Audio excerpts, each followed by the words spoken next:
I una nit, sortint d'un recital, estàvem fent unes cervesetes. El poeta Josep Pedrals va encetar el passat divendres la 5a edició del Revers, amb un espectacle acompanyat amb la música de Xavi Lloses. Tothom era bastant més gran i li vaig dir, no, jo faig poemes i això. I em va dir, a veure, digue'm en un. I li vaig recitar un poema. El tio se'm va quedar mirant i em va dir, mira, diu, jo li estic muntant una gira a l'Enric Casasses per Catalunya.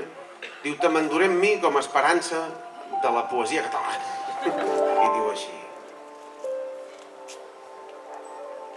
Que el vent emboli el teu vel, Magdalena.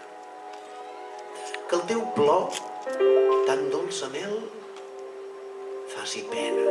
Enguany, els espectacles es porten a terme a la plaça de la República Catalana, a la masia de Can Borrell, que es va omplir per gaudir de la proposta de Josep Pedrals, qui celebra els seus 25 anys dalt dels escenaris amb un espectacle poètic pensat per l'ocasió.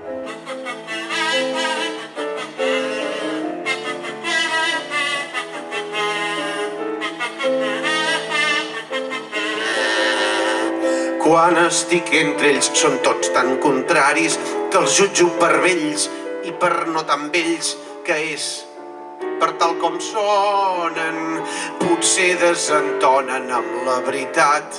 Mai m'ha preocupat, mai m'ha preocupat. Els actes del Revers es podran gaudir cada cap de setmana fins al 16 de setembre. Aquest divendres, dia 2, hi haurà l'espectacle del grup Vladivostok i el Remei de Calafresca.